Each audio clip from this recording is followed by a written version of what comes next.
今天借着我父亲的60寿宴，我想向各位宣布一个决定。为了尊重我太太，也为了回报江家，我决定让我的儿子正式随母姓。从现在起，这孩子不再姓盛，他叫江临川。我60岁寿宴这天，唯一的接班人盛义臣给全京圈豪门送了份大礼。他当着所有顶级豪门的面前宣布：盛家长孙改姓江。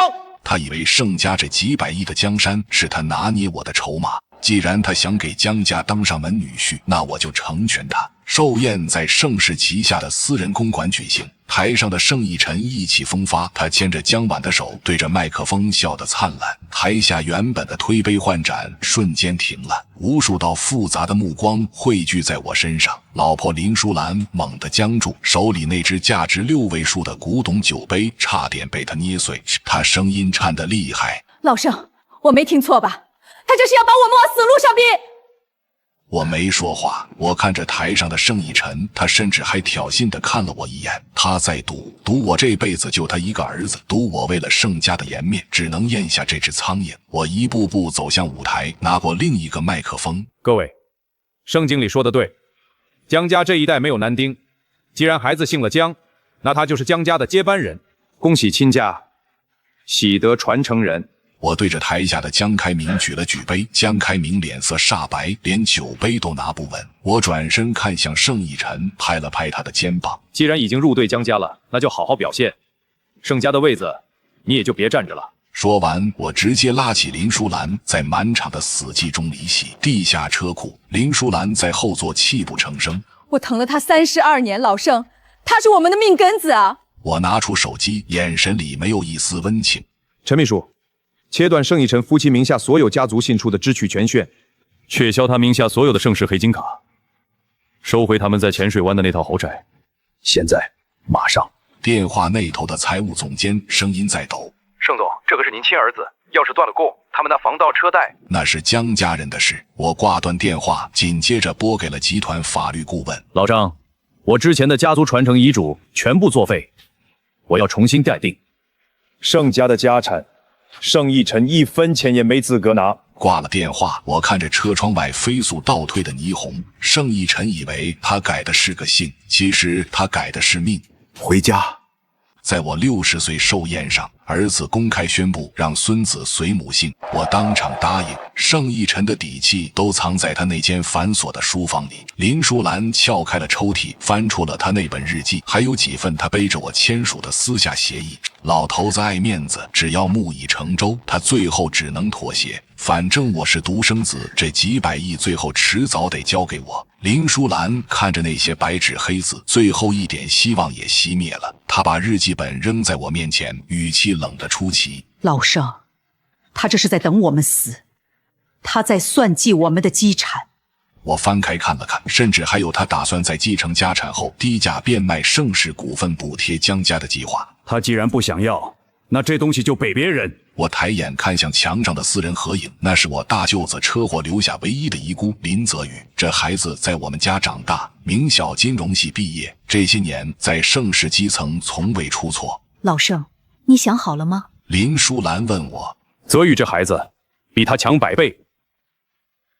既然义臣要当外人，那我就把家产留给家里人。明天让泽宇来公司见我。清晨，盛义臣留在老宅的所有私人物品都被打包丢进了仓库。林泽宇站在我书房里，一如既往的谦卑。伯父，姑姑。我把一份首席执行官考察期的任命书推过去。泽宇，盛义臣自愿放弃了这个位置，现在盛世需要你，你敢接吗？林泽宇看着那份文件，没有任何狂喜，只有凝重。伯父，你给我自然是敢接的，只是义臣表哥。林淑兰拉住他的手，眼眶通红。泽宇，你要是不要，这盛家就真要落到算计我们的白眼狼手里了。林泽宇沉默片刻，接过笔，一笔一划签了字。伯父，我会誓死守住盛世。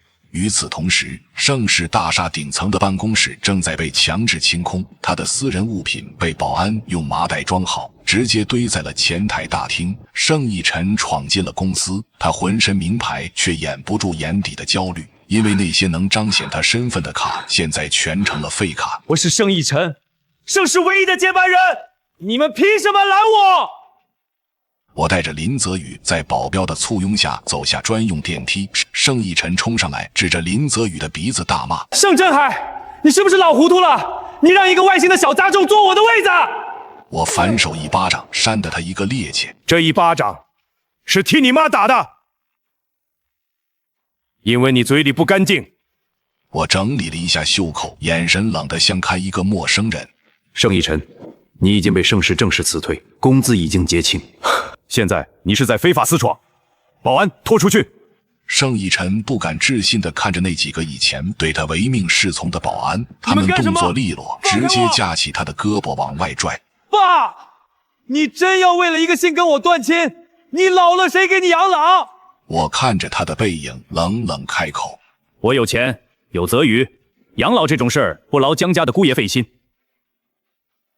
通知银行撤回对江氏实业的所有担保，立刻。江家的电话打得快，把我的手机震碎了。江开明在电话里气急败坏：“张振海，你玩真的？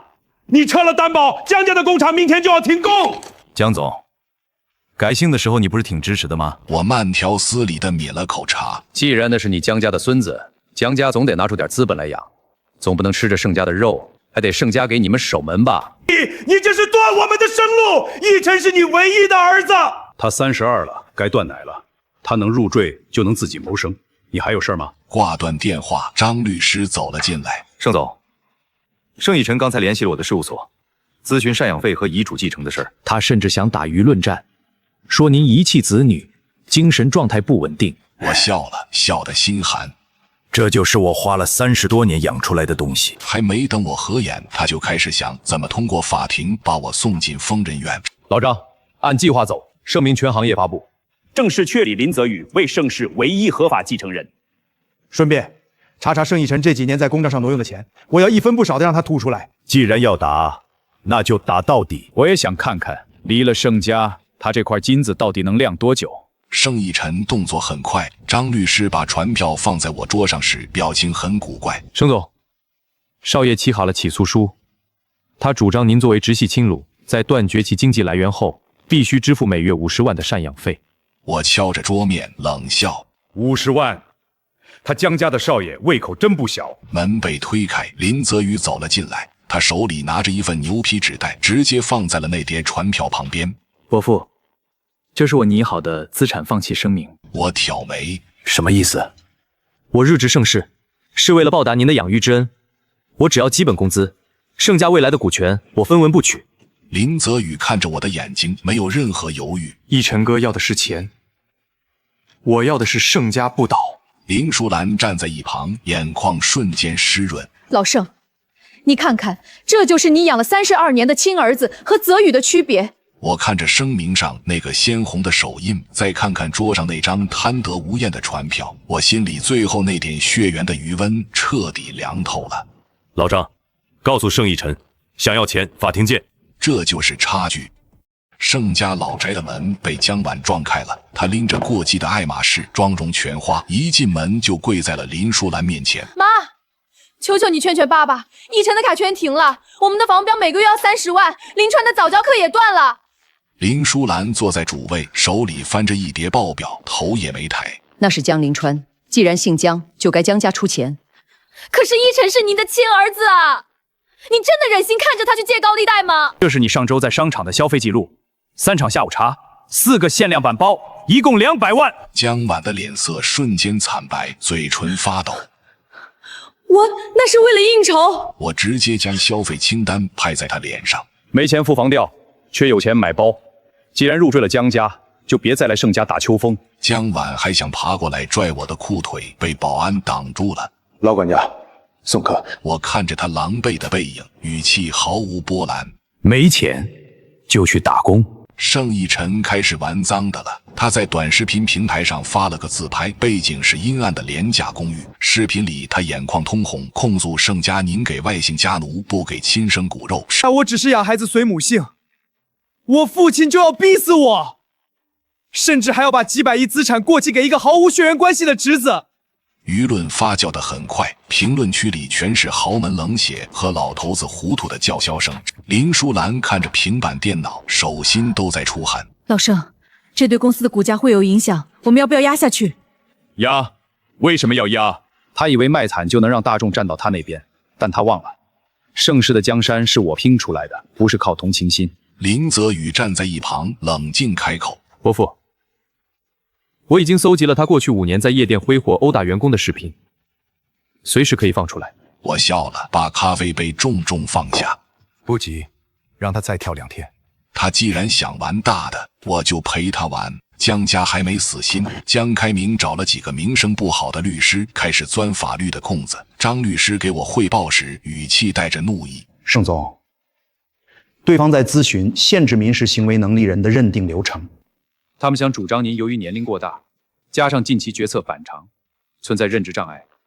我点雪茄的手顿了一下。认知障碍，意思是我疯了？是的，一旦认定成功，盛逸晨作为唯一继承人，可以申请担任您的监护人，强行接管盛世。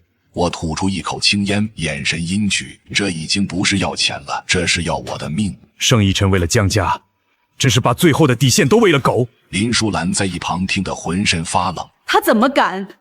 那是他的亲爸爸。他没什么不敢的，他正等着把我关进疯人院，然后坐在我的位子上分赃。我冷笑一声，拨通了京圈顶级医院院长的电话。老张，通知公关部，他这是在给我挖坟。京圈私人医院，我和林淑兰做了一次全方位的体检，脑部 CT 核磁共振加上最权威的心理医生评估，结果出来时，3位专家亲自盖章签字。盛总，您的逻辑思维能力超过同龄人30%，精神状态极其健康。我拿着那叠厚厚的体检报告走出院长办公室，张律师已经在门口等着了。证据齐了吗？齐了。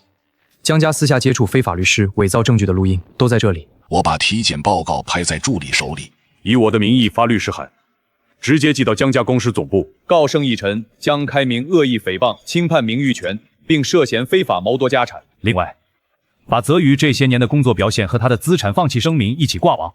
我要让京圈看看谁才是真正的家奴，谁又是真正的野种。我看着窗外的夕阳。盛逸晨，这就是你选的路。林泽宇入主总部的第1周，他拿下了盛世定了3年都没啃下来的西城旧改项目。这份合同原本是盛逸晨负责的，他谈了3年，除了挥霍掉几千万的公关费，一无所获。我坐在会议室主位，看着林泽宇递交的合作协议，条款严谨，利润点比预期高了5个百分点。伯父，之前的方案太保守，我重新做了风险评估，对方看重的是我们的执行力。林泽宇站在投影幕前，冷静专业。台下坐着的几个老董事纷纷点头，这才是盛家接班人该有的样子。我合上文件夹，看着这张年轻却沉稳的脸。泽宇，这个项目你全权负责。林淑兰在旁边欣慰地抹眼泪，她终于意识到血缘在绝对的能力面前一文不值。与此同时，盛逸晨正在某会所买醉，他甚至还不知道他最后的筹码已经被林泽宇亲手拿走了。这就是差距，盛家的种不一定流着我的血，但一定得有我的魂。盛逸晨真的没钱了。由于我撤回了信贷担保，江家的公司陷入了严重的资金链危机。江开明不仅没帮他付房贷，反而逼着他回盛家要钱。盛逸晨去江家求助，却连门都没进去。我在监控里看着这一幕，江开明站在别墅门口，语气刻薄得像刀子。逸晨，当初说改姓是为了让你拿盛家的家产，现在你被扫地出门，连个钢镚都拿不到。我们江家不养废物，你还是回盛家去跪着吧。江晚站在后面，一句话也没帮他说，只是嫌恶地看着他褶皱的衬衫。盛逸晨像条丧家之犬，瘫坐在江家的大理石台阶上。他大概还没明白，在这些老狐狸眼里，他唯一的价值就是盛家太子。没了这层皮，他连江家的门卫都不如。我关掉屏幕。老管家，不用管他，让他再冻1晚上。他选的路，跪着也得走完。盛逸晨试图反扑，他私下联络了集团里的2个老部下，想通过泄露商业机密来换取晋对公司的支持。张律师把监控证据放在我桌上。盛总、少爷和王董、李董在茶楼见了面，内容涉及西城项目的核心底价。我摩挲着手里的扳指，眼神阴黢。这已经不只是叛逆了，这是在挖盛家的根。既然你想死，那我就送你一程。第二天，董事会临时召开，王董和李董还想倚老卖老，质疑林泽宇的资历。我直接示意林泽宇打开投屏，上面清晰记录了他们和盛义晨见面的所有细节，还有银行账户的异常往来。盛家不留吃里扒外的人。我冷冷扫视全场。王董、李董，股权我会按市价回收，现在滚出盛世！两人脸色惨白，瘫在椅子上。盛经理呢？我冷笑一声。他不是想卖盛家的秘密吗？告诉竞购公司那是假的，我亲自放出去的坑。盛家只能有一个声音，那就是我的声音。盛义晨跪在了盛世大厦门口，他这次没闹，只是死死守在车道旁。当我带着林泽宇走出大厅时，他猛地冲上来，扑通一声跪倒在石阶上。爸，我错了，我真的错了，把卡还给我，让我回公司，我让林川信盛，我马上就去改回来。周围的职员议论纷纷，无数镜头对着他，他在用这种方式逼我妥协。盛义晨，你以为盛家的姓氏是你想换就换，想改就改的抹布？我朝林泽宇递了个眼神，林泽宇从公文包里拿出几张单子，递到了盛义晨手里。义晨哥，伯父说了，盛家不养闲人，这是集团后联部的保碟招工简章，还有地下车库的安保稿。你要是真想回来，从最底层做起，我看在亲戚分上，录用你。林泽宇，你这个丧门星，你竟敢羞辱我！我直接绕过他，走向座驾，嫌低那就去江家要饭。江家的天塌了，由于资金漏洞无法弥补，江市实业的几个工地被查封，债主把江家的大门围得水泄不通。而这一切的罪魁祸首，在江家眼里就是盛义晨。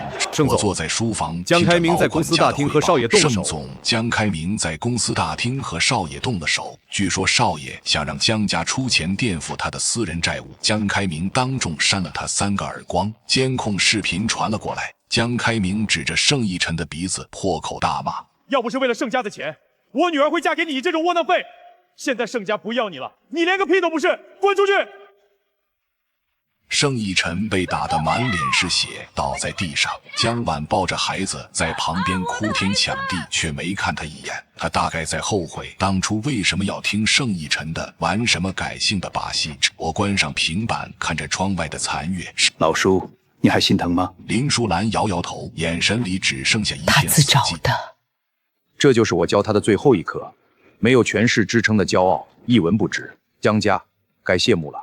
京圈顶级的行业晚宴，我带着林淑兰还有一身正装的林泽宇正式出席。这是泽宇第一次以盛世接班人的身份亮相，他站在我身边，举手投足间全是盛家应有的沉稳与气度。盛总，这位年轻才俊就是几个老钱家族的家主围上来，眼神里满是试探。我拍了拍泽宇的肩膀，声音沉稳：林泽宇，盛世未来的掌门人，以后请各位多关照。一时激起千层浪，这意味着盛义晨被彻底踢出了核心圈。就在这时，宴会厅门口传来一阵骚乱。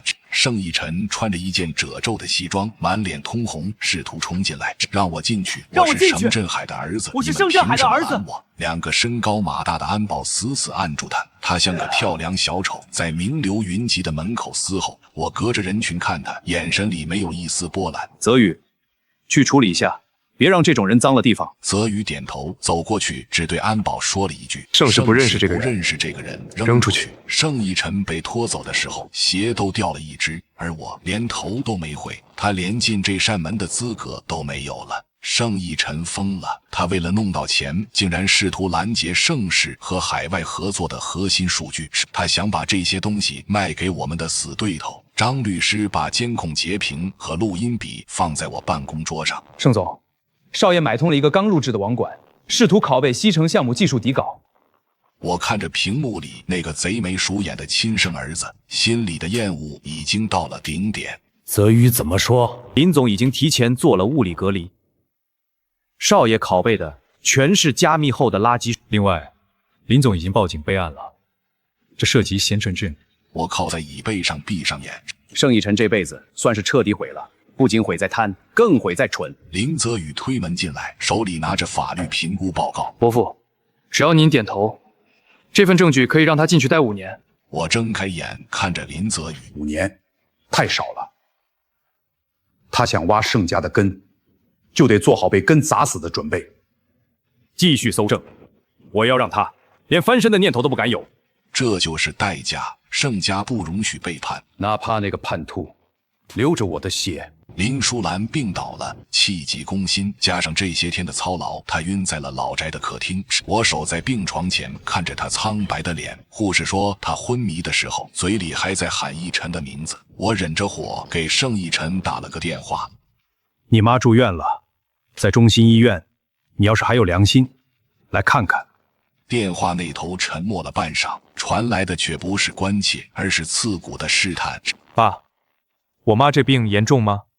要是她有个万一，她名下的那几处房产和基金，是不是该我继承？我握着手机的手猛地收紧。你说什么？我说，反正你们现在都看中林泽宇，我妈的私产总得给我留点保命吧。我现在的房住都交不起了，你先把那套别墅转给我，我就过去看她。我直接挂断了电话，心在那一刻彻底碎成了冰渣。我看着床上呼吸微弱的妻子，这就是他疼了32年的儿子。在他眼里，母亲的命不如一套房子。老管家，从今天起，盛奕晨的号码永久拉黑。林泽宇在医院守了3天3夜，他推掉了所有会议，寸步不离。喂药、擦脸、翻身，他做的比最专业的护工还要细致。林淑兰醒来的时候，看着床头的泽宇，眼泪止不住的流。泽宇，难为你了，我那个孽障儿子呢？伯母，奕晨哥在忙，您先养病。他还在维护那个废物的面子。我推门进去，冷声开口：“别替他遮掩了，他刚才在电话里问。你死了，他能分多少房产？”林淑兰愣住了，眼神里的最后一点光彻底熄灭。她拉住林泽宇的手：“泽宇，以后盛家就交给你了，我名下的所有私产、遗嘱重利，全部转给泽宇，1分钱也不给那个畜生。”林泽宇没说话，只是轻轻回握住。我站在窗边，看着楼下的车水马龙。血缘有时候真的是这世上最荒谬的东西。我养了他30年，最后守在我身边的，却是一个所谓的外人，高下立判。这盛家何该是泽宇的？盛奕晨见我们要动真格，开始孤注一掷。他在直播平台上开了个账号，背景是故意布置的破旧平房。我父母为了把家产传给侄子，不惜把我这个亲儿子逼上绝路。我妈住院了都不让我见，就是怕我分走股权。盛氏集团现在是那个外家人的天下了，我走投无路，求各位评评理。不明真相的网友纷纷倒戈，痛骂盛氏老头子被洗脑。我坐在大屏幕前，看着他拙劣的演技。发吧。10分钟后，盛氏官方号发布了一条视频，那是盛奕晨在母亲住院当晚，在顶级夜店和几个网红豪掷千金的监控视频。画面里，他左拥右抱，开着昂贵的黑桃 A， 配文只有一句话：这就是所谓的走投无路。与此同时，他那通问遗产的录音也被匿名放到了网上。网友反水了，卧槽，亲妈住院他在蹦迪，还惦记遗产，这儿子真特么是极品。盛奕晨，你想玩舆论，我就让你彻底社会性死亡。江晚抱着孩子再次出现在盛家老宅门口，一见到我，他就猛地跪下，递上一份离婚协议书。爸，我跟盛奕晨离婚，孩子我也带走，我这就去派出所把名字改回来，姓盛，还叫盛林川。他仰着头，眼神里透着精明。只要你能拉江家一把，这孩子永远是盛家的长孙。我看着这个曾经眼高于顶的儿媳妇，心里只觉得可笑。我抿了一口茶，语气淡漠：盛家的姓不是用来买卖的商品，当初改姓江是你们的自由，现在想改回来，盛家不接。江晚愣住了，眼底满是惊恐。可是，这可是盛家唯一的血脉啊！我指了指正在书房处理财报的林泽宇，血脉这种东西，如果不忠诚，那就是剧毒。盛家不需要一个随时准备改姓的继承人。老管家，送客，顺便告诉盛奕晨，离婚可以，想让盛家接盘，做梦。江家彻底垮了。我撤掉担保后的连锁反应像多米诺骨牌一样，江氏实业的工地全部停工，高管集体离职，债主砸了他们公司的玻璃。江开明跪在盛家老宅的大门外，额头刻在石阶上，满脸是血。盛大哥，我错了，我财迷心窍，不该算计盛家的产业啊！求求你念在两家姻亲的份上，救救江家吧！我站在露台上，俯瞰着这个曾经想吃盛世肉的亲家。林泽宇站在我身后，手里拿着最新的资产评估报告。伯父，江家的优质资产我们已经并价收购完毕，现在剩下的只有一堆填不满的烂摊子。我看着底下的江开明，内心毫无波动。泽宇，做生意最忌讳心软。他当初想通过改姓来吞我的家产，就该想到今天的下场。盛一晨从后面冲出来，想去扶江开明，却被江开明反手一记耳光。都是你这个没用的东西！要是你能拿捏住你爸，江家怎么会到这一步？盛一晨被打得瘫倒在地，像个垃圾一样。我冷冷开口：关门！盛家的大门在他面前重重合上，这一关就是永隔。盛一晨狗急跳墙了，他把所有的仇恨都算在了林泽宇头上。在一个雨夜，他潜伏在公司地下车库，开着一辆偷来的报废车冲向了林泽宇。我在监控室里看着那辆发疯的汽车。泽宇，小心！林淑兰尖叫一声，闭上了眼。监控画面里，林泽宇反应极快，一个侧身滚到了立柱后面。盛一晨由于车速太快，直接撞在了沉重的承重墙上，车头瞬间变形，冒出滚滚浓烟。我带着保镖赶到现场时，盛一晨满脸是血的趴在方向盘上，他看着林泽宇，眼神毒辣。凭什么？你一个外家的小杂种，凭什么抢我的东西？林泽宇拍了拍西装上的灰，眼神冷静的让人心惊。一晨哥，伯父给过你机会，是你自己把盛家推开了。我看着车里哀嚎的亲生儿子，转头对保镖说：报警，故意杀人未遂，按照法律该怎么判就怎么判。林淑兰想说点什么，我看了一眼他想杀的是盛家未来的家主，这种人不配留着。盛一晨住进了重症监护室，2条腿粉碎性骨折，肋骨断了4根，这辈子都站不起来了。林淑兰到底还是心软，想去医院看看。我拦住了她，递给她一张缴费单。要去可以，把这张单子带给他，上面是盛一晨入狱前的医疗预缴费，还有受害者林泽宇的心理损失赔偿。医院走廊里只有仪器滴答的声音。盛一晨戴着氧气罩，看见我，眼底居然还透着希望。救我，我疼。我没走近，只是站在门口，声音冷硬。救你是医生的事，付钱是你自己的事。你名下最后的房产已经被查封抵债了，这张单子你自己签。盛一晨瞪大了眼，喉咙里发出呵呵的声音。你真的不管我死活？从你开车撞泽宇那一刻起，你我之间的血缘就断了。等伤情稳定，会有警察来带你走。故意杀人未遂，至少8年。至于医药费，你不是有江家这个退路吗？听说江万已经正式起诉离婚了，你现在是真正的孤家寡人。盛一晨出院那天，直接被带上了警车，他戴着手铐，在法警的押解下，死死盯着来送行的我。盛正海，你赢了又怎么样？我才是你亲儿子！你把盛家给一个姓林的，你这辈子就是个绝户头！你死了，也没人给你送终！围观的媒体纷纷举起相机，这是盛一晨最后的反击，他想用血缘这把刀扎进我的心窝子。我还没开口，林泽宇走了出来，他手里拿着一份牛皮纸封存的绝密文件，当着所有媒体的面拆开。盛一晨先生，有一件事你可能搞错了，这是伯父伯母上周签署的法律文件。第一份是盛氏家族基金的正式更名书，第2份是经过共证的收养及继承协议。林泽宇一字一顿，声音响彻广场。从法律上讲，我已经正式过继到盛家长子名下。我现在的身份是盛氏第1顺位接班人，盛家长子。我会为伯父伯母养老送终，也会守护盛氏100年。盛一晨像被雷劈了一样呆在原地，他引以为傲的唯一血脉在这一刻成了废纸。我拍了拍泽宇的肩膀，看向盛一晨，我有泽宇，盛家就不会绝后，而你只是一个姓江的罪犯带走。警车呼啸而去，盛家从此清静了，江家彻底从京圈消失了。曾经风光无限的江氏实业，现在只剩下一张张查封的封条。我坐在车里，经过曾经的江家大宅，江晚正带着孩子站在街角，身边堆着几个破旧的皮箱。他看见我的车，疯了似的冲上来，拍打着车窗。盛伯父，求求你，孩子生病了，我真的没钱了，看在临川流着盛家血的份上，救救他吧！我降下车窗，看着他怀里啼哭不止的孩子，那孩子脸色蜡黄，再也没有了寿宴上那种众星捧月的娇贵。江小姐，当初你勾奕晨改姓的时候，就该想到盛家的血没那么好拿捏。江晚捡起那张纸币，眼神里全是绝望。那奕晨呢？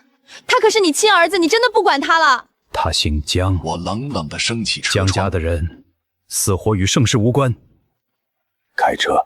后视镜里，江晚瘫坐在地。贪婪的人最后都会被贪婪反噬。盛奕晨出名了，因为故意杀人未遂，虽然还没正式宣判，但他名下所有的资产已经进入了司法拍卖程序。他坐在轮椅上，被法警带回曾经的公寓清点财物，那些他引以为傲的名表、限量版球鞋、价值1000万的超跑，现在全都贴上了白色的封条。不要动，那是我的，那是盛家给我的。他在公寓里嘶吼，像个疯了的野兽。我带着林泽宇走进去，看着满地的狼藉。这些东西都是用盛世的公章买的，现在盛世正式追回。我看着他，眼神里没有一丝怜悯。爸，我求求你，给我留一块表，就一块，我还要生活，我还要治腿啊！我接过助理递来的拍卖清单，当着他的面撕成碎片。盛家的每一分钱都只给盛家的人。你现在只是个背负巨额债务的待审犯人。林泽宇走上前，递给他一个塑料袋，里面装的是他在基层当保洁时的工作服。奕晨哥，伯父说了，念在旧情，这件衣服送你了，以后在里面穿的暖和点。盛奕晨气得青筋暴起，这一局他输得连底裤都不剩。盛奕晨趁着取保候审就医的空档，爬回了盛家老宅，他像条虫子一样在雨地里挪动。妈，救我！我是你亲生的啊！我错了，我真的错了。那些钱我不要了，我只要回家，你救救我好不好？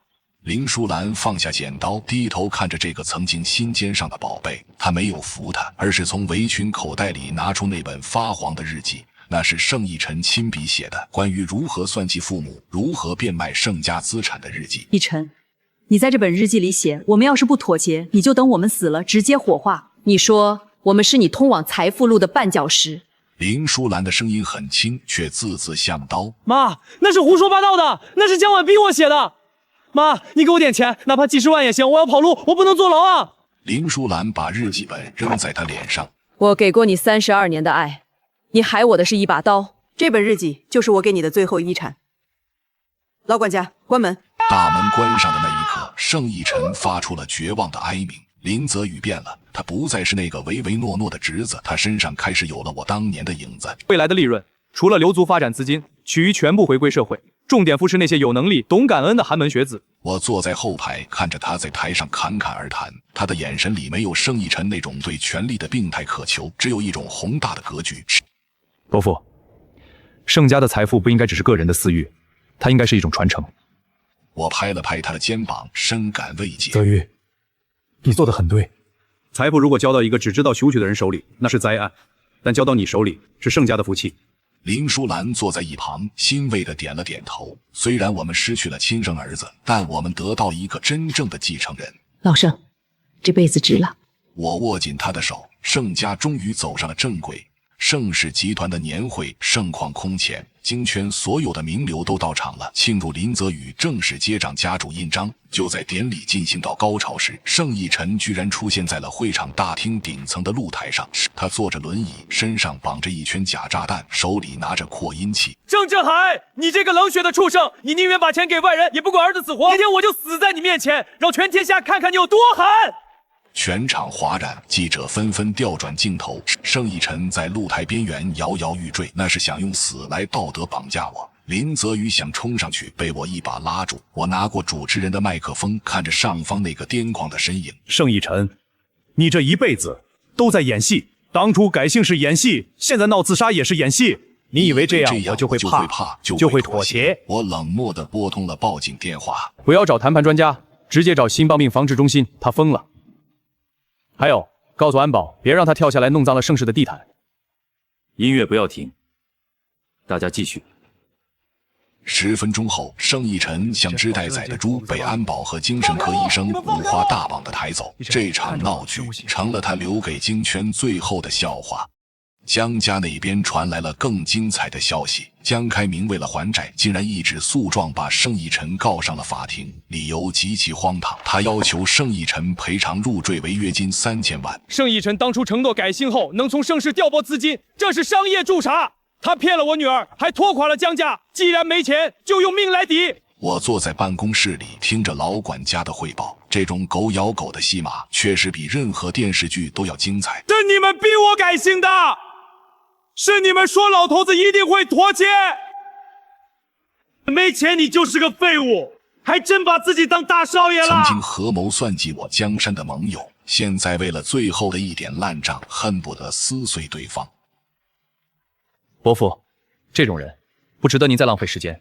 江家的破产程序，我已经安排人在收尾了。我点点头，精彩，确实精彩。盛逸晨被保释了，但他已经没有地方可以去了。江家把他赶了出来，所有的房产都被查封，他只能躲在一个不足10平米的廉租房里，靠着江晚偶尔扔下的几百块钱苟延残喘。屋子里充斥着腐烂的味道，他那条断腿由于没钱做后续手术，已经开始萎缩。墙上的旧电视里正在播放京圈财经新闻，林泽宇正身着高定西装，作为盛世新任总裁，荣登财富杂志封面。镜头前的泽宇谈吐不凡，盛世的成功源于传承，更源于对德的坚守。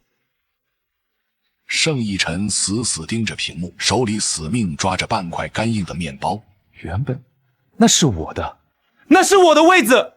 他发疯似的把面包砸向电视，却由于用力过猛，从床上摔了下来。他趴在冰冷潮湿的地上，看着杂志上林泽宇那张意气风发的脸，那种从骨子里透出来的绝望，比任何刑罚都要沉重。他亲手把这泼天的富贵推开了，就为了换取江家那虚无缥缈的虚荣。他对着天花板发出嘶哑的哀鸣，可惜没人听得见。盛逸晨，把钱拿出来！江家已经完了，那是我下半辈子靠股钱。钱，我连命都要没了，哪来的钱？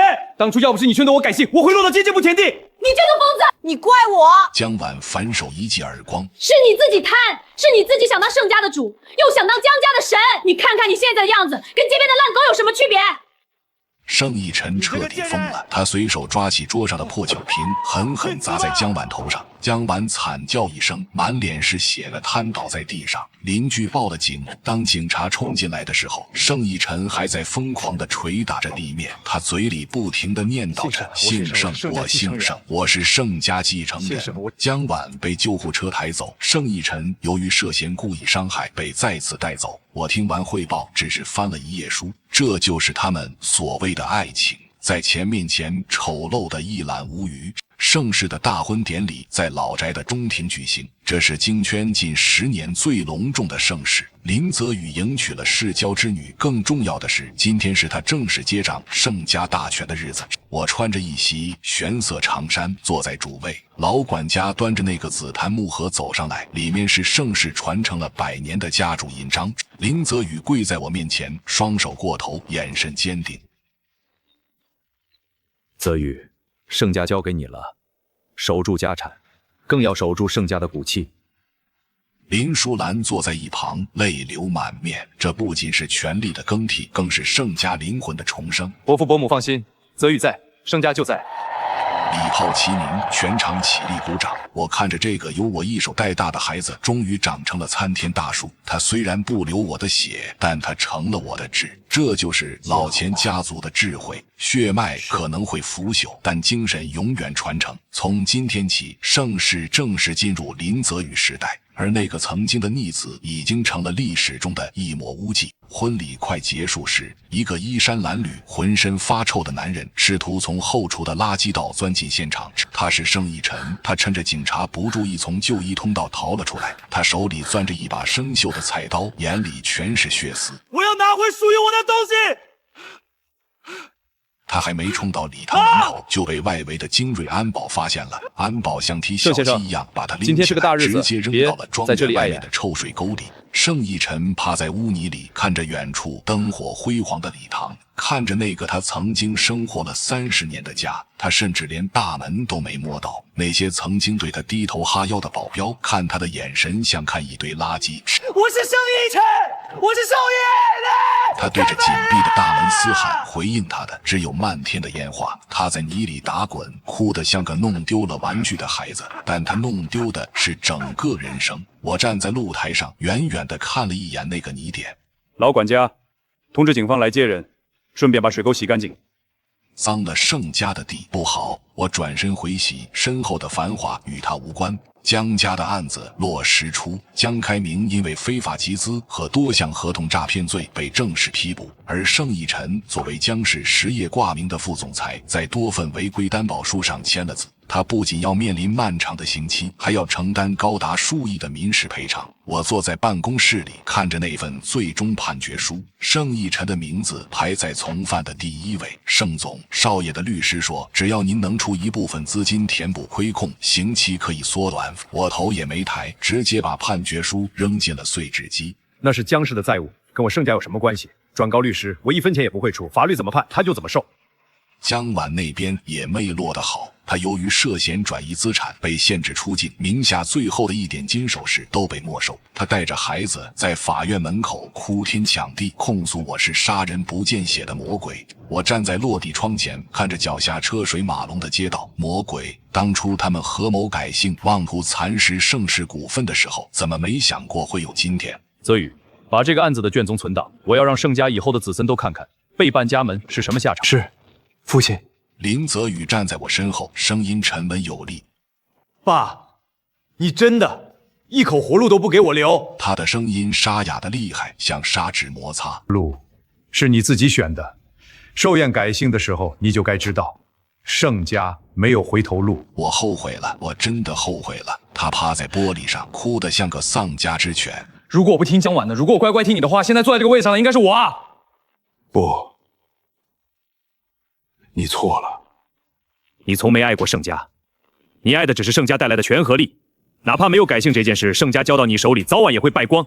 他死死盯着我。盛振海，你把家产给一个外人，你就不后悔吗？我整理了一下西装扣子。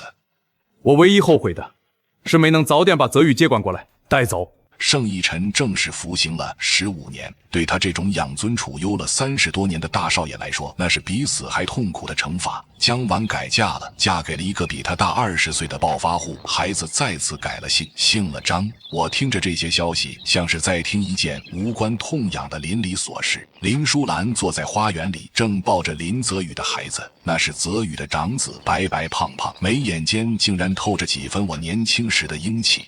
老盛，你看这孩子多像你。盛逸晨在狱中寄来过几封信，求我们接济他在里面的生活。我连封皮都没拆，直接让管家拿去烧了。从他决定开车撞向泽宇那一刻起，盛逸晨这个名字就在盛家消失了。老叔，等泽宇正式接受满1年，咱们就去环游世界。好，听你的。夕阳洒在庄园里，盛家终于归于平静。林泽宇接任家主的1周年，他带着全家人去祭拜了他的亲生父母，也就是我的七兄。墓碑前，他恭敬地磕了3个头。爸妈，盛伯父对我恩重如山，我已经正式入籍盛家，我会替伯父守好盛世，也会为盛家传承100年。林淑兰站在一旁擦了擦眼泪。哥哥，你在天之灵也该放心了，泽宇差撑起了我们2家的门楣。父亲，狱中那边传来消息，盛逸晨自残了，想申请保外就医。那是司法机关的事，该怎么走流程就怎么走。盛家不甘位，告诉那边，盛家没有这个人，以后关于他的任何事不用再跟我汇报。又是1年除夕，盛家老宅张灯结彩，热闹非凡。林泽宇和他的太太正带着孩子们放烟花，院子里全是欢声笑语。我和林淑兰并排坐在摇椅上，看着漫天璀璨。老盛，你说咱们当初的选择对吗？林淑兰靠在我肩头，轻声问。我握紧她的手，看着眼前这幅合家欢的画面。对不对的话，咱们现在可能还在被那个逆子算计着怎么死。手机震动了一下，是一个陌生的号码。我犹豫了片刻，接通了。电话那头传来了嘶哑、卑微、带着浓重哭腔的声音：“爸，是我，我立功减刑了，我还有5年就能出来了。”我看着远方天空炸开的巨大烟花，眼底满是温柔。那是林泽宇亲手为我们准备的庆典。我嘴角轻轻扬起一抹浅笑。谁的电话？林淑兰问。我面无波动地挂断，然后顺手将号码拉进了黑名单。骚扰电话！我抱起跑过来的小孙子，逗得他哈哈大笑。抬眼望向窗外那轮圆月，心头从未有过如此的宁静。泽宇，烟花很好看，父亲喜欢就好。盛世繁华，自此长盛不衰。